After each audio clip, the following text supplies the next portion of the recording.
எகிப்தின் தங்க மணல் மீது சூரியன் உதிக்கிறது. அற்புதமான அலெக்சாண்ட்ரியா நகரம்.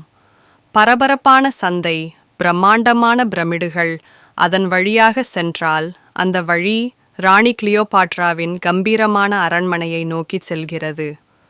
உள்ளே இளம், புத்திசாலி மற்றும் கவர்ச்சி நிறைந்த கிளியோபாட்ரா ஒரு பெரிய வரைபடத்தின் முன் நின்று அதை தீவிரமாக படிக்கிறார். அரண்மனை நூலகத்தில் மறைந்திருக்கும் ஒரு பழங்கால புத்தகத்தை கிளியோபாட்ரா கண்டுபிடித்தார். இது சூரியனின் சக்தியை கொண்டிருப்பதாக கூறப்படும் ஒரு பழங்கால இரத்தினத்தினால் செய்யப்பட்ட ராவின் நகை சூரியனுக்கு நிகரான சக்தியை பெற்றது என்பதை பற்றி பேசினார். இருப்பினும் அந்த நகை பல நூற்றாண்டுகளுக்கு முன்பு திருடப்பட்டு சபிக்கப்பட்ட அனுபிஸ் கோவிலுக்குள் ஆழமாக தொலைந்து போனது. ஒரு இரகசியத்தை உணர்ந்த கிளியோபாட்ரா தனது நகைச்சுவையான செல்லப்பிராணி பருந்து ஹோரஸ் மற்றும் அவரது விசுவாசமான நண்பர் அமீர் என்ற இளம் கண்டுபிடிப்பாளருடன் சேர்ந்து நகையை மீட்டெடுக்க ஒரு பயணத்தை தொடங்குகிறார்.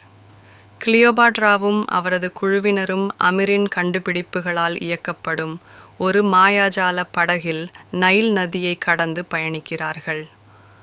அவர்கள் கோவிலுக்குள் நுழைகிறார்கள். அங்கு நகரும் அனிமேஷன் செய்யப்பட்ட கல் பாதுகாவலர்களும் மாய பொறிகளும் உயிர் பெற்று அவர்களின் புத்திசாலித்தனத்தையும் தைரியத்தையும் சோதனை செய்கின்றன. தனது புத்திசாலித்தனத்தையும் அமீரின் கேஜெட்களையும் பயன்படுத்தி கிளியோபாட்ரா பண்டைய புதிர்களை தீர்த்து ஆபத்தான ஆபத்துகளை தவிர்க்கிறாள். கோவிலின் இதயத்தில் அவர்கள் அனுபிஸின் ஆவியை எதிர்கொள்கிறார்கள். அவர் அந்த இரத்தினத்தின் சக்தி எந்த ஆட்சியாளருக்கும் மிக அதிகமான பாதிப்பை செய்ய வைக்கும் என்று எச்சரிக்கிறார். கிளியோபாட்ரா தனது வயதுக்கு அப்பாற்பட்ட ஞானத்தால் உணர்ந்து அந்த இரத்தினத்தை எடுக்காமல் அதற்கு பதிலாக அதை அதன் சரியான இடத்திற்கு மீட்டெடுத்து பேரழிவை தடுக்கிறார். கிளியோபாட்ராவின் ஞானத்தால் ஈர்க்கப்பட்ட அனுபிஸ் அவளுக்கு அதிகாரத்திற்கு பதிலாக அறிவை ஆசீர்வதிக்கிறார்.